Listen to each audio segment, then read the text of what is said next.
দক্ষ ফুটবলার থেকে রাজনীতির মাঠে নেমে ৯ বছরেই বাজিমাত। ঝিমিয়ে পড়া লেবার পার্টিকে যুক্তরাজ্যের ক্ষমতায় ফেরালেন দোর্দণ্ড প্রতাপে। বলা হচ্ছে ২০০ বছরের মধ্যে বড় পরাজয় টরিদের। জয়ের ২৪ ঘন্টার মধ্যেই প্রধানমন্ত্রীর দায়িত্ব গ্রহণ, যা ব্রিটিশ রাজনীতিতে বিরল। রক্ষণশীলদের ভরাডুবির বড় কারণ হিসেবে দেখা হচ্ছে ব্রিটিশ অর্থনীতির টালমাটাল অবস্থাকে, যাকে স্টারমার সরকারের জন্য চ্যালেঞ্জ বলা হচ্ছে।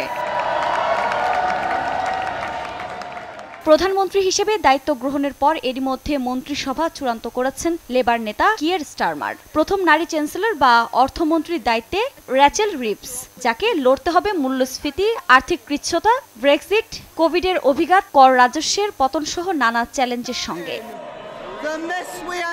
তার উপর বছরের পর বছর দেশটিতে দ্রুত গতিতে বেড়েছে সরকারি ঋণের বোঝা। সাম্প্রতিক সময়ে আয়ের স্থবিরতা, জীবনমাত্রার মানে পতন ও ব্যবসায়িক বিনিয়োগ কমে যাওয়ার মতো বিষয়গুলো পরিস্থিতিকে আরও কঠিন করে তুলেছে।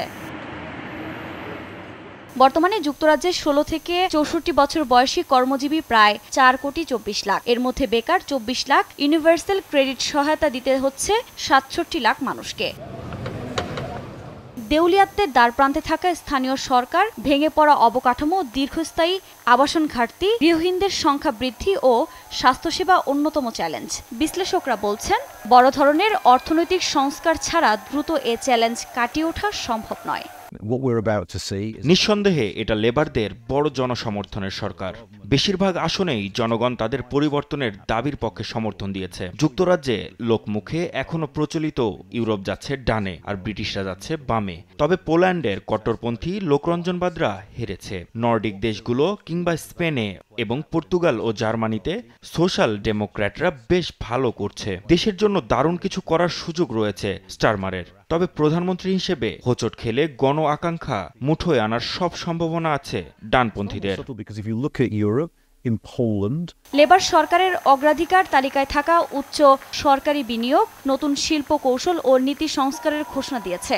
পর্যবেক্ষকরা বলছেন, সরকারি ঋণের লাগাম টানতে কথা বললেও কর ও ব্যয় নিয়ন্ত্রণের বিষয়টি স্পষ্ট করেনি লেবাররা। ঋণের বোঝা কমাতে বাড়াতে হবে কর হার। তবে জনগণের কর চাপ তথা ব্যয় বেড়ে যাওয়া জনিক টানাপোড়েনে ২ বছর আগে মাত্র ৪৯ দিনের মাথায় ক্ষমতা ছাড়তে হয় লিজ ট্রাসকে। আফরিন মৌ, নিউজ ডেস্ক, দেশ টিভি।